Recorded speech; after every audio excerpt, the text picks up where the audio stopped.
안녕하세요. 외도회복TV입니다. 오늘은 분류를 하고서 후회했던 것들 10가지에서 좀 나눠보고자 합니다. 처음엔 정말 이렇게까지 될 줄 몰랐죠. 단지 너무 힘들 뿐이었습니다. 지쳤고 외로웠고 누군가에게라도 나를 있는 그대로 보여주고 싶었던 마음이었죠. 아내에게, 남편에게 말할 수 없는 마음이 있었고 아이에게 짐이 되고 싶지 않았고 혼자서 오래 버티다 보니까 어느 순간 마음이 무너지고 그 무너진 마음 한가운데 한 사람이 들어옵니다. 그 사람은 내 이야기를 들어줬고 눈을 맞춰줬고 그저 힘들었겠어요 한마디에 정말 눈물이 날 것 같았죠. 그때는 몰랐습니다. 그 따뜻함이 내 인생을 무너뜨릴 시작이 될 줄은 몰랐죠. 불륜이라는 건 처음엔 다 그렇게 시작합니다. 사랑이라고 생각하고 위로였다고 착각하고 서로가 서로의 아픔을 이해한 거라고 믿습니다. 이건 조금 다른 불륜이야. 우리는 진심이었어. 이건 어쩔 수 없는 일이었어. 수많은 말로 자신을 설득하고 도덕 대신에 감정의 편을 들며 점점 더 깊이 빠져들죠. 하지만 불륜은 절대 그 감정 속에서 끝나지 않습니다. 어느 날 그게 드러나고 무너지고 한순간에 세상이 바뀌게 됩니다. 그날 이후로 당신은 더 이상 예전의 당신이 아니게 되죠. 배우자의 눈빛이 달라지고 아이의 표정이 굳어지고 부모님의 얼굴에 말없는 실망이 번지고 직장에서는 당신을 대하는 분위기가 많이 차가워집니다. 심지어 거울 속에 비친 나 자신조차 낯설죠. 그때부터 시작되는 감정이 있습니다. 뭘까요? 바로 후회입니다. 그 후회는 생각보다 더 무겁고 더 날카롭고 더 오래갑니다. 잠을 자려고 누웠을 때 문득 머릿속에 스치는 아이 얼굴, 식탁에 혼자 앉아 있을 때 옆자리에 앉아있던 배우자의 말없는 눈빛, 핸드폰을 만지작거리다가 이젠 연락할 수도 없는 그 사람과의 대화 기록, 그리고 무엇보다 당신 스스로를 바라보는 그 시선. 나는 도대체 왜 그랬던 걸까? 무엇을 바랬던 걸까? 무엇을 위해 이렇게 많은 걸 무너뜨렸던 걸까? 그 질문이 매일같이 우리 안을 맴돕니다. 불륜을 저지르는 사람에게 가장 무서운 건 시간이 지나도 후회가 옅어지지 않는다는 거예요. 오히려 시간이 지날수록 더 많은 장면이 떠오르고 더 많은 상처들이 선명해지고 더 깊은 죄책감이 밀려옵니다. 사람들은 말하죠. 그땐 어쩔 수 없었잖아. 마음은 다를 수 있는 거니까. 살다 보면 그런 실수도 있을 수 있지. 하지만 당신은 알고 있어요. 그건 실수가 아니었고 도피였고 변명이었고 나를 위한 이기적인 선택이었다는 걸. 그리고 그 선택의 끝엔 가족의 울음이 있었고 아이의 상처가 있었고 자기 자신을 미워하게 되는 깊은 밤이 있었습니다. 이 이야기를 시작하려는 지금 제가 느끼는 감정은 아직도 끝나지 않은 후회입니다. 모든 게 지나간 줄 알았는데 시간이 지날수록 지워지지 않는 기억들이 가슴 깊숙이 각인되어 있다는 걸 알게 되죠. 오늘 전하려는 이 10가지 후회는 단순히 아쉬웠다는 의미가 아니에요. 평생을 따라다니는 감정, 지워지지 않는 장면, 지나갔지만 여전히 나를 붙잡고 있는 죄책감의 조각들입니다. 이걸 읽고 있는 당신이 아직 그 길을 걷고 있다면 혹은 그 끝자락에서 이건 진짜 괜찮은 건가 하고 망설이고 있다면 부디 이 이야기를 당신의 미래로 듣지 말고 지금의 선택을 바꾸는 기회로 들어주시기를 바랍니다. 왜냐하면 진짜 후회는 모든 걸 잃고 나서야 시작되기 때문이에요. 그리고 후회는 한번 시작되면 평생 끝나지 않습니다. 이제 제가 겪었던 그리고 수많은 사람들이 고백했던 불륜 이후에 가장 후회했던 순간들을 하나씩 말씀드리겠습니다. 첫째, 가장 믿고 싶은 사람의 눈을 더 이상 마주하지 못하는 순간. 불륜을 하고 나면 가장 먼저 무너지는 게 사랑이 아니더라고요. 그보다 더 빠르게 더 깊게 무너지는 게 있습니다. 바로 신뢰입니다. 그 중에서도 가장 큰 타격은 당신을 믿고 살아온 사람이 더 이상 당신의 눈을 마주치지 않는다는 사실이에요. 불륜이 들통났을 때 처음 배우자와 눈을 마주했을 때의 그 표정, 그걸 저는 지금도 평생 잊지 못합니다. 그 눈빛 안에는 여러 감정이 뒤섞여 있어요. 믿을 수 없다는 충격, 설마 했는데 정말이었구나라는 절망, 그리고 나는 너를 믿었었는데 라는 깊은 상처. 그 사람의 눈엔 분명 담겨 있습니다. 내가 사랑했던 사람은 더 이상 여기 없다는 자각, 그 절망이요. 그 눈빛 앞에는 사람은요 아무 말도 못합니다. 어떤 변명도 어떤 해명도 그 눈빛 앞에선 다 무의미합니다. 차라리 소리를 질러줬으면 좋겠고 차라리 욕을 해줬으면 좋겠다는 생각이 들 정도로 그 침묵과 눈빛은 무서웠습니다. 그리고 진짜 후회는요, 그날만으로 끝나지 않습니다. 그날 이후로 나는 그 사람의 눈을 더 이상 제대로 마주하지 못하게 돼요. 같이 밥을 먹어도 말을 섞어도 아이를 함께 돌보는 상황이어도 나는 본능적으로 그 사람의 눈을 피하게 되죠. 왜냐하면 그 눈 안에는 내가 망가뜨린 감정들이 고스란히 들어있기 때문이에요. 나는 널 믿었는데, 나는 가정을 지키려 했는데, 나는 너만 바라봤는데.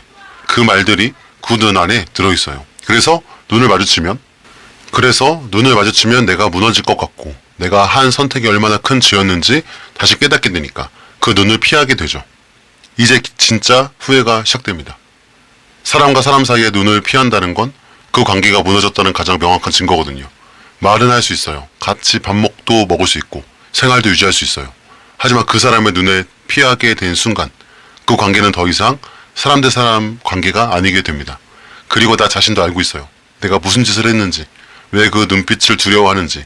그 자각이 사람을 매일 후회하게 만듭니다. 특히 더 괴로운 건 뭐냐면 그 사람이 눈을 피하는 게 아니라 내가 그 눈을 피하게 되는 내 모습에 스스로 실망하게 된다는 점이에요. 나는 왜 이렇게 돼버렸지? 나는 왜 이 사람 앞에서 당당하지 못하지? 이 사람을 이렇게 만든 게 나라는 걸 매일 눈빛을 피할 때마다 상기하게 되는 거죠. 그럼 사람은요, 자존감이 아니라 존재감 자체가 무너집니다. 그래서 저는 단언할 수가 있어요. 불륜 후에 가장 후회되는 순간은 모든 게 들통난 날도 아니고 소송장 받아들였던 날도 아니고 가족이 무너지는 걸 눈앞에서 본 날도 아니에요. 진짜 후회되는 순간은요, 내가 가장 믿고 싶었던 사람의 눈을 더 이상 마주하지 못하게 된 순간이에요. 그 사람의 눈을 더는 못 본다는 건 그 사람의 마음으로부터 내가 영원히 퇴장당했다는 뜻이거든요. 그건 정말 평생을 따라오는 후회입니다. 둘째, 아이의 눈에 처음으로 실망이라는 감정을 본 순간. 불륜이 끝났다고 해서 모든 게 끝나는 건 아니더라고요. 특히 가장 후회되는 순간은 아이가 나를 바라보는 눈빛이 달라졌다는 걸 처음 느꼈을 때였어요. 예전엔 그렇지 않았습니다. 아이 눈엔 나밖에 없었고 내가 해주는 말 한마디, 안아주는 손길 하나에도 세상을 다 가진 듯한 표정을 지었죠. 근데 어느 날부터였어요. 아이가 나를 보는 그 눈빛이 어딘가 모르게 낯설고 차가워졌다는 걸 느끼게 됩니다. 특별한 말을 하지 않았어요. 하지만 아이는 느낍니다. 가정 안에 흐르는 그 미묘한 공기, 엄마 아빠의 대화, 피해자 된 배우자의 그 눈물, 그리고 나의 태도, 그 모든 걸 말로 표현하지 못할 뿐 아이는 감정으로 다 흡수하고 있습니다. 그리고 어느 날 내가 툭 던진 말에 아이 눈빛이 순간 어두워졌던 그 장면이 아직도 떠오릅니다. 아이 입에선 아빠 왜 그래? 엄마가 요즘 자주 울어. 예전 같지가 않은 것 같아. 이런 말이 안 나오더라도 그 표정에서 실망이라는 감정을 분명히 보게 됩니다. 불륜은요, 부부 사이의 문제라고 착각하기 쉽습니다. 하지만 절대 그렇지 않습니다. 가정 전체가 흔들립니다. 특히 아이는 그 작은 몸으로 그 충격을 다 받아냅니다. 말없이 울기도 하고 혼자 방에 있기도 하고 자꾸 눈치를 보기도 하고 부모님 얼굴을 몰래 번갈아 가면서 살피는 그 모습, 이 모든 게 다 아이의 반응이에요. 그리고 그 안에는 나에 대한 실망감이 분명히 들어있습니다. 저는요, 그 눈빛을 처음 봤을 때 정말 심장이 무너지는 줄 알았습니다. 아이한테는 늘 자랑스러운 아빠이고 싶었고 힘이 되어주는 존재로 남고 싶었는데 지금 나는 그 아이 눈에 이해할 수 없는 어른, 믿을 수 없는 아빠로 남아있구나. 그때 그 초반에 그렇게 생각을 했어요. 그 사실이 너무 아프더라고요. 그리고 더 무서운 건 그 실망이 자라서 나중에 불신이 될 수도 있다는 거예요. 어릴 땐 그냥 슬픔이고 혼란이지만 시간이 지나면 그게 우리 아빠는 그런 사람이야. 엄마는 혼자 다 견뎌야 했어. 이런 굳어진 이미지로 남을 수 있습니다. 그리고 아이는 그 감정을 가슴에 품고 어른이 되겠죠. 나는 그때 그냥 한순간의 욕망이었다고 생각했지만 아이는 평생 그날 이후에 아빠를 기억하게 되죠. 그래서 저는 불륜을 후회하는 순간이 뭐냐고 물으면 아이의 눈에 실망이 비치는 날이라고 말합니다. 배우자의 눈물도 아프지만 아이는 더 가혹하죠. 왜냐하면 그 아이는 내가 전부였거든요. 조건 없이 믿고 따랐던 존재가 나였기 때문에 그 아이의 실망은 더 깊고 아픕니다. 그 눈빛은 평생 잊히지 않아요. 그래서 지금이라도 정말 후회하는 사람이라면 가정을 붙잡고 싶다면 아이를 위해서라도 뼛속까지 각성해야 됩니다. 그때 내가 왜 그랬을까? 그 후회는 이미 늦었을 수 있어요. 하지만 지금이라부터 달라져야 되겠다. 그 다짐은 아직 늦지 않았습니다. 아이 눈빛은 바뀔 수 있습니다. 당신이 정말 바뀐다면 가능합니다. 셋째, 나조차 나를 혐오하게 된 순간. 불륜을 저지른 사람은요, 사건이 끝난 후에도 오랫동안 고통받습니다. 가족과의 신뢰가 깨졌기 때문에 괴로운 것도 있지만 사실 더 견디기 힘든 건 내가 나를 견디지 못하는 그 감정이에요. 다시 말해서 내가 다시 나를 혐오하게 된 순간 인생이 완전히 달라집니다. 불륜이 한창일 때는 정신이 마비된 상태예요. 합리화하고 이건 사랑이라고 착각하고 나는 피해자라고 말하고 지금 이 관계가 나를 살게 해준다고 믿습니다. 근데 그게 끝나고 나면요, 한꺼번에 모든 현실이 덮칩니다. 내가 무슨 짓을 했는지, 어떤 가정을 파괴했는지, 내가 사랑한다고 했던 사람에게 어떤 상처를 줬는지, 무슨 말을 했는지, 어떤 표정을 지었는지 하나씩 하나씩 다 떠오르기 시작해요. 그때부터 자기 혐오가 시작됩니다. 어느 날 거울을 보는데 내 얼굴이 낯설고 싫어요. 샤워하면서 나도 모르게 미친놈 내가 진짜 왜 그랬지? 혼잣말이 막 튀어나옵니다. 혼자 운전하다가도 밥 먹다가도 애들이 잘 놀고 있는 모습을 보다가도 갑자기 머릿속에 쾅 하고 기억이 떠올라요. 그때 내가 했던 말, 그때 내가 했던 행동, 그리고 지금의 이 모습 너무 역겹게 느껴지는 순간들이 오는데 진짜 3년이 지난 지금도 생각이 나요. 와, 나 진짜 인간도 아니었구나. 가장 가까운 사람이 나를 용서하지 못하는 건 물론 큰 고통입니다. 하지만 진짜 무서운 건 나 스스로가 나를 용서하지 못하게 되는 그 지점이에요. 그 감정은 마치 지옥 같습니다. 어디에도 속하지 못한 느낌. 누가 나를 믿어줘도 못 믿겠고, 누가 위로해줘도 거부하게 되고, 심지어 나는 사랑받을 자격조차 없는 사람이라는 생각까지 들게 됩니다. 이렇게 마음이 무너지고 존재가 희미해지고 자기 파기로 나아가기 시작해요. 이게 진짜 후회되는 지점이에요. 사건은 한 번의 선택으로 끝났지만 그 감정은 평생 나를 쫓아다닙니다. 나 자신을 믿지 못하게 되면 다른 사람과의 관계도 다 무너집니다. 아무리 회복하자고 결심해도 속마음 한쪽에서는 너 같은 놈이 뭘 회복해? 너 다시는 그러지 않을 자신 있어? 너 그때도 다짐했잖아. 이런 목소리가 계속 들려옵니다. 자기 자신이 자기 마음을 공격하는 지경까지 가게 되는 거죠. 그래서 저는 말하고 싶어요. 불륜을 저지른 후 가장 후회되는 것 중에 하나는 내가 나를 싫어하게 된 거예요. 한때는 나는 꽤 괜찮은 사람이라고 생각했어요. 사회적으로도 인정받고 존경받는 직업이었는데, 한때는 또 누군가의 소중한 존재였는데, 지금은 거울 보기도 싫을 정도로 스스로를 밟고 있는 나 자신, 그게 정말 무섭고 가장 오래 남는 감정입니다. 하지만 여기서 멈출 순 없죠. 지금 이 글을, 이 영상을 보고 있다면, 지금 이 이야기를 듣고 있다면 당신은 이미 시작하고 있는 거예요. 자기 혐오에서 벗어나려면 거기서 눈을 돌리지 말고 정면으로 직면하는 것부터 시작해야 됩니다. 나는 왜 그랬는가? 나는 어디서부터 잘못됐는가? 그리고 이제는 어떻게 살아야 하는가? 그 질문을 계속 던지는 거예요. 도망치지 말고요. 끝까지 붙잡고 절대로 포기하지 않으면 조금씩, 아주 조금씩 자기 자신을 마주하게 됩니다. 넷째, 정말 사랑했던 사람을 떠밀어낸 건 나 자신이었다는 자각.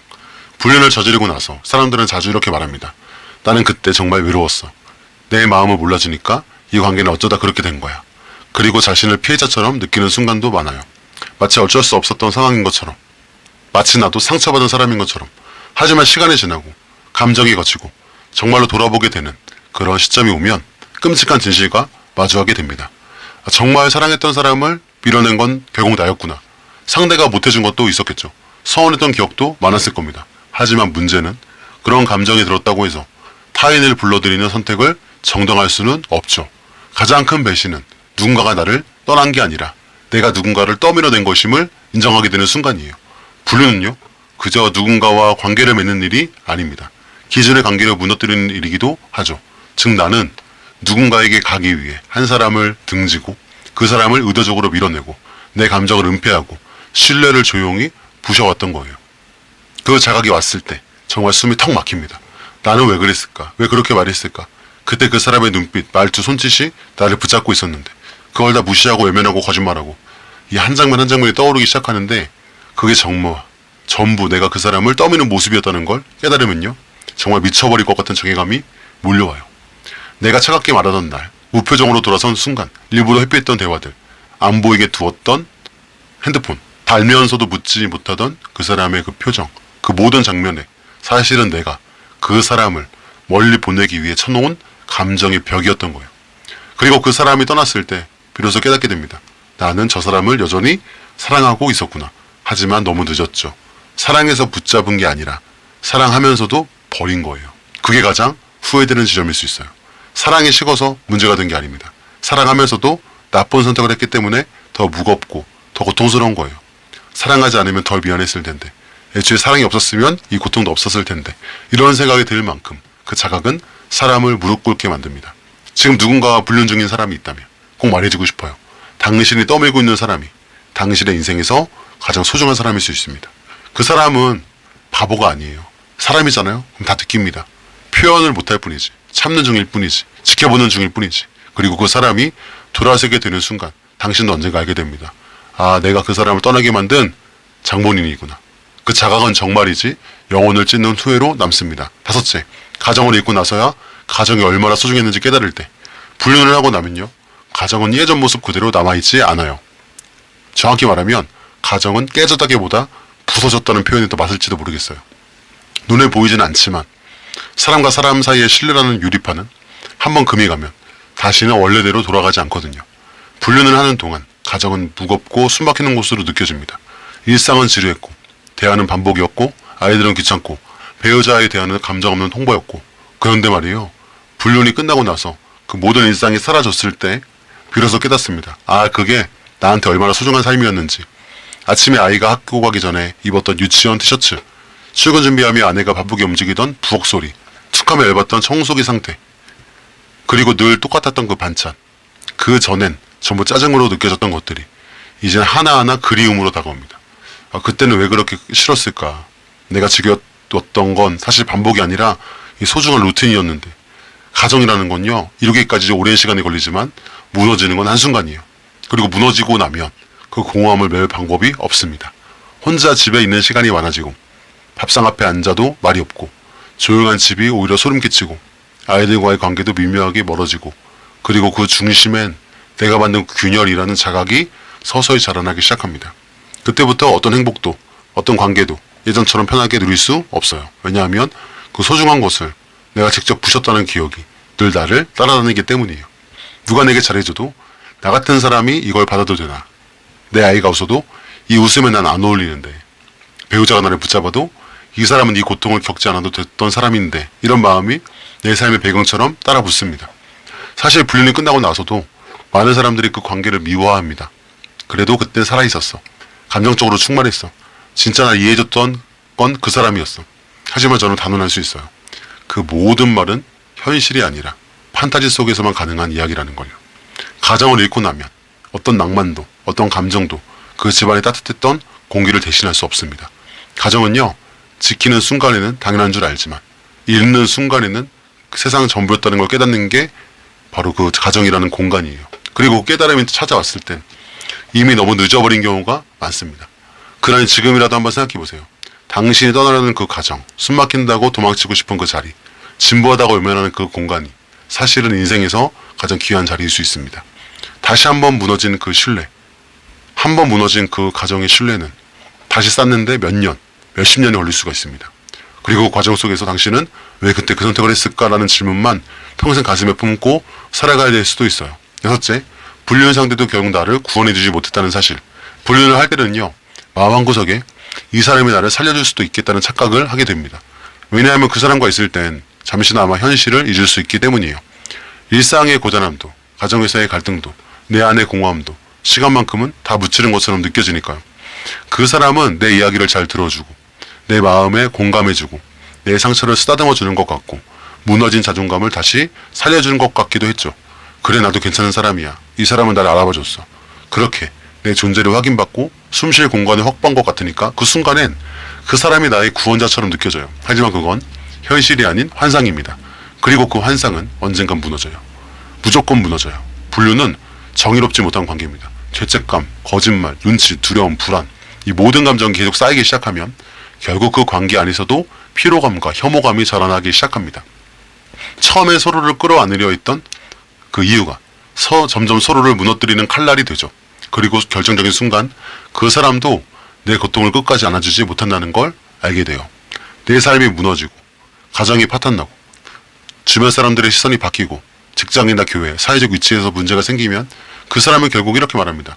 나는 여기까지만 할게. 미안해, 나도 감당이 안 돼. 네 가정 문제까지 내가 책임질 수 없어. 그때 깨닫는 거예요. 아, 이 사람도 결국 나를 구원할 수 없는 사람이었구나. 그 사람도 외로운 사람이었고, 그 사람도 욕망을 따라 움직였던 사람이었고, 그 사람도 나처럼 도망치고 싶었던 사람일 뿐이었다는 걸요. 나는 그 사람을 통해 새로운 인생을 시작할 수 있을 줄 알았지만 사실은 이전 인생을 더 철저히 무너뜨린 것에 불과했다는 걸 진짜 절실히 깨닫게 됩니다. 그리고 남는 건 이것뿐이에요. 후회. 그리고 또 후회. 그 사람이 나를 알아줬던 그 순간은 기억나지만 그 사람이 끝내 나를 버렸던 순간은 평생 잊히지 않습니다. 진짜 구원은 진실한 관계 안에서만 일어납니다. 그게 가정이든 배우자든 스스로와의 관계든 도망치고 숨기는 관계 안에서는 절대 구원이 일어나지 않아요. 그래서 저는 불륜을 했던 사람들이 가장 후회하는 것 중 하나가 이 지점이라고 생각합니다. 내가 진짜 붙잡아야 할 건 그 사람이 아니라 내 삶의 본질이었구나. 7번째, 내 아이를 바라보는 눈빛이 달라졌을 때의 고통. 불륜을 저질렀다는 사실이 내 아이에게 직접 되긴 것도 아니고 아이에게 무슨 말을 한 것도 아닌데, 그런데 아이를 바라보는 눈빛, 내 눈빛이 바뀌어버린 걸 느낄 수가 있어요. 그 순간부터는 내가 내 아이를 똑바로 쳐다볼 수가 없게 된 거죠. 예전에는 아이 얼굴만 봐도 웃음이 났고 장난치고 엄마 말 안 듣고 소리 지르고 엉망진창이어도 결국 내 새끼라는 마음이 있었죠. 근데 어느 순간부터 내 아이를 바라보게 되는 그 가슴이 점점 먹먹해지기 시작합니다. 애가 아는 걸까? 애도 언젠간 내가 한 일을 알게 되겠지? 이 아이가 나중에 커서 나처럼 살까봐 무섭다. 이 죄책감은요, 말로 하는 게 아니라 눈빛으로 흐릅니다. 아무것도 모르는 아이가 아빠하고 달려오는데 나는 그 웃음을 온전히 받을 수 없다는, 자격이 없다는 그 감정이 가슴을 찌릅니다. 아이의 해맑은 얼굴이 너무 밝아서 차라리 어두웠으면 좋겠다고까지 느껴지는 순간도 있어요. 왜냐하면 그 밝음은 내 안의 어둠을 더 선명하게 비추거든요. 그리고 아이가 잠든 얼굴을 보면서 수없이 중얼거립니다. 미안해. 아빠가 정말 미안해. 너한텐 정말 이런 모습 보이면 안 되는데 나 같은 사람을 아빠라고 부르게 해서 미안해. 그 말들이 속으로만 맴돌고 어느 순간 입 밖으로도 나옵니다. 근데요, 그 어떤 사과도 아이의 눈빛 하나만큼 강력하지 않습니다. 아이들은 말하지 않아도 부모의 감정을 압니다. 그리고 그날 이후 아이의 웃음 속에 섞인 낯설음이 느껴지기 시작해요. 이건 한번 망가진 부부관계나 불륜 상대와의 관계보다 더 아프게 박히는 감정입니다. 내가 내 아이에게 이런 아빠가 되면 안 되는 사람이었는데 그 자책이 깊어지고 무너지고 말수가 줄고 아이와의 거리도 아무도 모르게 멀어져 갑니다. 그 누구보다 이 아이가 상처받지 않길 원했는데 결국엔 내가 그 시작을 만든 장본인이 된 거예요. 그리고 그 사실은 불륜이 끝나고 나서도 절대 끝나지 않습니다. 아이를 볼 때마다 그 기억은 조용히 다시 시작되죠. 그래서 저는 말하고 싶습니다. 지금 누군가가 불륜에 빠져 있다면 당신의 그 선택이 자녀의 인생에 어떤 그림자를 드리게 할지 정말 냉정하게 한 번만 생각해 보시라고, 그리고 그 그림자는 당신 스스로에게도 평생 지워지지 않을 거라고 말하고 싶습니다. 8째, 내가 왜 그랬을까라는 질문이 머릿속을 떠나지 않을 때, 불륜이 끝난 후 가정은 깨졌고 상대도 떠났고 삶은 예전처럼 돌아가지 않는데 가장 끈질기게 남는 건 내가 왜 그랬을까라는 질문입니다. 이건 한번 떠오르면 절대 머릿속에서 사라지지 않습니다. 왜냐하면 풀리지 않거든요. 하루를 살아가는데 딱히 특별한 일이 없어도 뉴스를 보다가 아이와 밥을 먹다가 배우자가 없는 빈자리가 느껴질 때 혼자 운전하다가 그 질문이 툭 하고 튀어나옵니다. 내가 도대체 왜 그랬을까? 나 지금 뭘 했던 걸까? 뭘 그렇게 외로워했던 걸까? 지금 내 손에 남은 건 뭔가? 그게 정말 사랑이었을까? 그때 나한테 뭔가 그렇게 힘들었을까? 도대체 왜 그 짧은 감정 하나 때문에 이 모든 걸 망쳐버린 걸까? 그리고 이 질문에는 답이 없어요. 불륜을 할 때 수백 가지 이유가 있었던 것 같은데 돌이켜보니까 그 중에 어떤 것도 정당한 이유가 아니었다는 걸 알게 됩니다. 그때는 사랑이었고 외로움 때문이었고 가정에 만족이 없었고 상대는 내 마음을 알아주는 유일한 존재였고 그랬던 것 같은데 지금 돌아보니까 그 모든 이유가 너무나 이기적이었고 치기였고 감정의 착각이었어요. 이 질문이 무서운 건 잊으려고 하면 할수록 더 선명해진다는 점이에요. 생각하지 말자고 할수록 머릿속에서는 그때의 장면이, 그때 했던 말이, 그때 놓쳤던 기회들이 자꾸 되감개처럼 재생이 됩니다. 이건 마치 머릿속에서 그때의 장면이 계속 떠오르면서 나 혼자만의 재판을 매일같이 열고 있는 것 같아요. 검사는 과거에 나고 피고도 나고 판결도 내가 내립니다. 그리고 그 재판에서는 단 한 번도 내가 무죄 판결을 받아본 적이 없어요. 이 질문은 자기 연민과 죄책감, 부끄러움과 공허함을 끌어올립니다. 누가 나를 용서해줘도 이 질문에 머릿속에 있는 한 나는 나 자신을 용서할 수 없죠. 그게 불륜이 남긴 가장 깊은 상처이자 스스로에게 부여된 평생형입니다. 그래서 저는 말하고 싶습니다. 지금 잠깐의 외로움 때문에, 잠깐의 설렘 때문에, 지금 현실에서 도망치고 싶은 그 마음 때문에 그 질문을 지금 당신에게 인생에 지울 수 없는 상처로 남기지 말라고 말하고 싶어요. 당신은 아직 돌이킬 수 있습니다. 그 질문이 아직 경고음일 때 멈추고 돌아서는 용기가 필요해요. 그게 진짜 회복의 시작입니다. 9째, 한 번의 선택이 평생을 흔들 수 있다는 걸 알았을 때 불륜을 선택했던 그날 그 순간에 몰랐습니다. 아니 애써 무시했어요. 이 정도면 괜찮겠지. 들키지만 않으면 돼. 진짜 사랑은 집에 있어. 이건 그냥 외로움일 뿐이야. 그런 수많은 자기 합리화 속에서 저는 한 걸음을 내딛었고 그 한 걸음이 제 인생의 균형을 완전히 무너뜨릴 줄 몰랐습니다. 불륜은요, 한 번의 선택이지만 그 여파는 평생 가죠. 그날 이후로 모든 게 달라집니다. 내 말투, 내 눈빛, 내 표정, 내 행동의 패턴, 심지어는 내가 나를 바라보는 시선까지도 누구도 바로 알아차리진 않아요. 그래서 더 무섭습니다. 겉으로는 다 똑같아 보입니다. 밥 출근도 하고 밥도 먹고 웃기도 하고 하지만 내 안에서 일어난 변화는 결코 감출 수 없죠. 양심은 조용히 속삭입니다. 넌 예전에 너가 아니야. 넌 지금 두 얼굴을 살고 있어. 너 이 선택의 대가를 피할 수 없을 거야. 그리고 언젠간 그 선택의 파도가 진짜로 밀려옵니다. 배우자의 눈물, 아이의 침묵, 부모님의 탄식, 지인들의 뒷말, 직장 내 낯선 시선, 내가 다녔던 공동체의 조용한 배제, 그리고 무엇보다 나 자신에게 느끼는 혐오감, 이 모든 게 단 한 번의 선택에서 시작되었다는 걸 온몸으로 느끼게 되는 순간이 와요.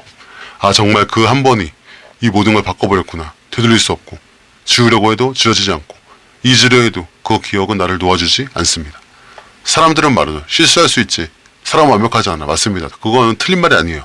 그런데 이 실수는 남의 삶까지 무너뜨릴 수 있는 실수입니다. 그리고 그 대가는 생각보다 훨씬 깊어요. 그래서 저는 불륜은 관계의 문제가 아니라 선택의 무게의 문제라고 생각합니다. 순간의 감정이 아니라 평생을 흔들 수 있는 한 방향으로서의 선택이기 때문이에요. 지금 이 글을 읽고 있는 분들 중에 마음이 흔들리는 분이 있다면 딱 한 가지만 생각해 보세요. 내가 지금 이 순간의 선택 때문에 앞으로 수십 년을 후회할 수 있다면 지금 멈추는 게 맞지 않을까. 그 멈추면 용기입니다. 그리고 그 용기는 나의 미래를 지켜줄 거예요. 마지막 열째. 그 사람은 떠났고 남는 건 폐허뿐이었을 때. 불륜이 끝나면 여러분 남는 게 뭘까요? 뭐가 남을까요? 사랑이 남을까요? 추억이 남을까요? 그 사람이 남을까요? 아닙니다. 아무것도 남지가 않아요. 정확히 말하면 그 사람도 그 감정도 그 기억조차 언젠가 전부 떠나고 남는 건 오직 폐허뿐이에요. 그 사람은 어느 날 조용히 사라집니다. 미안해, 나도 이제 버틸 수 없어. 여기까지만 하자. 이 이상 나도 감당이 안 돼. 그 말들을 남기고 손절하듯 그렇게 아무 미련 없이 떠나버립니다. 그때는 그래서 느꼈어요. 이 관계는 끝낼 수밖에 없구나. 남겨진 사람은 폐허 위에 혼자 앉아있죠. 무너진 가정, 무너진 신뢰, 아이와 나 사이의 거리, 아내의 상처, 주변의 상처, 명예와 자존심, 그리고 더 무서운 건 나 자신을 더 이상 사랑할 수 없게 되는 그 상태, 거기에 이르렀다는 거예요. 불륜은 그 사람이 떠났을 때부터 진짜 대가를 치르기 시작합니다. 처음엔 둘이서 도망가서 숨지만 결국 혼자 남습니다. 혼자서 감당해야 해요. 그 사람은 처음부터 끝까지 내 인생을 책임질 수 없는 사람이에요. 그건 내 가정을 버릴 만큼의 사람이 아니었고, 내 자녀의 눈을 외면할 만큼의 가치도 아니었고, 내 삶 전체를 뒤흔들어도 되는 그런 감정도 아니었습니다. 불륜이 끝나고 나면 남는 건 잿더미예요. 불태운 감정은 타고 나면 그을음만 남고, 불태운 시간은 돌이킬 수 없고, 불태운 관계는 예전처럼 돌아갈 수 없습니다. 그리고 그제서야 깨달아요. 나는 대체 무엇 때문에 이 모든 걸 이뤘을까? 내가 사랑이라 믿었던 건 환상이었구나. 결국 나는 스스로를 가장 잔인하게 무너뜨린 사람이었구나. 그 폐허 위에 사람들은 말합니다. 죽고 싶다. 자살하고 싶다. 차라리 태어나지 않았으면 좋았을 걸. 시간을 돌릴 수만 있다면. 하지만 그 순간에도 시간은 돌아가지 않습니다. 사람들도 돌아가지 않습니다. 그리고 한 가지 희망이 있습니다. 폐허는 끝이 아니라 시작이 될 수 있다는 점이에요. 그 위에 다시 벽돌을 쌓고, 믿음을 쌓고, 눈물을 쌓고, 다시는 흔들리지 않겠다고 결심한다면 그 폐허는 당신의 인생에서 가장 진실한 터전이 될 수도 있어요. 하지만 그 선택은 오직 지금 불륜에서 빠져나오는 것에서부터 시작됩니다. 아직 그 사람과 연락하고 있다면, 아직 마음을 끊지 못했다면, 아직 모든 게 가능할 거라고 착각하고 있다면 절대로 늦지 않았습니다. 당신의 삶은 폐허로 끝나지 않아도 돼요. 불륜이 시작될 때는 사람이 정말 많은 것을 착각합니다. 이 사람이라면 괜찮을 거야. 지금 내가 행복해야 가정도 지킬 수 있어. 어차피 내 마음은 이미 식었어. 나는 피해자가 아니라 오히려 위로받고 싶은 거야. 수많은 그 감정과 생각 속에서 사람은 자신을 속입니다. 아니, 정확히 말하면 진실을 외면하죠. 불륜은 뜨겁게 시작되지만 차갑게 끝납니다. 처음엔 누가 봐도 열정이고 사랑 같고 영혼의 교감 같지만 시간이 지나고 나면 그건 결국 현실이라는 차가운 벽 앞에 무너지고 사람은 남겨진 자신의 인생을 바라보며 이 질문을 되뇌어요. 내가 도대체 왜 그랬을까? 그리고 그때 비로소 정답이 아닌 진심이 들립니다. 가정이 힘들었던 게 아니라 내가 외로움을 해석하는 방법이 서툴었던 거야. 그 사람이 특별했던 게 아니라 그 사람이 내 상처를 잠시 덮어준 것뿐이었어. 나는 사랑하는 게 아니라 사랑받고 싶다는 절박함에 빠진 거였어. 불륜을 끝낸 사람들은 대부분 이런 말을 조용히 남깁니다. 불륜이 끝나니까 이제야 내 감정이 보이더라고요. 그 사람보다 더 무서운 건 나 자신이었어요. 그 사람은 떠났는데 나는 무너진 채 멈춰 있었어요. 아이의 눈빛이 나를 깨우더라고요. 그게 제일 아팠어요. 이제야 저희는 진짜 사랑이 뭔지 생각하게 됐어요. 이 말들이 전부 사랑에 빠졌던 사람이 아니라 현실을 돌아본 사람의 고백입니다. 하지만 여기서 중요한 건 후회는 언제든 할 수 있지만 회복은 지금 이 순간부터 시작해야 가능하다는 점이에요. 사람은요, 미련을 끊는데 용기가 필요하지 않습니다. 결단이 필요하죠. 용기란 단어로 자신을 기다리게 하지 마세요. 결단이라는 칼로 지금 딱 관계를 끊어버려야 됩니다. 만약 이거를 보는 당신이 아직 그 관계에 있다면, 아직 그 관계 안에서 아니면 빠져나온 상태라면 지금부터 해야 할 일은 단 하나입니다. 당신의 후회를 당신의 회복으로 바꾸는 거예요. 그 회복은 다음과 같이 시작됩니다. 잘못을 인정하고 관계를 끊어버리고 가족에 솔직해지고 치료와 상담을 받는 것, 다시는 같은 길을 걷지 않겠다는 행동으로 말하기. 이미 그 길을 걸었고 그 여정을 나누고 있습니다. 그 회복의 길이 처음에 너무 외롭고 고통스럽겠지만 지금 이렇게 수많은 이들을 향해 목소리를 내고 있는 모습이 진짜 연기고 진짜 회복의 증거입니다. 혹시라도 지금 고통 속에 있는 누군가가 이 영상을 보고 있다면 꼭 기억해 주세요. 지금 후회할 수 있다는 건 당신이 여전히 인간이라는 증거입니다. 그리고 지금 돌아설 수 있다는 건 당신이 다시 사랑을 시작할 수 있는 사람이라는 증거예요. 분류는 끝났지만 인생은 한참 남았죠. 지금 이 순간이 당신의 회복이 시작되는 첫날이 될 수 있습니다. 그 여정에 함께하겠습니다. 감사합니다.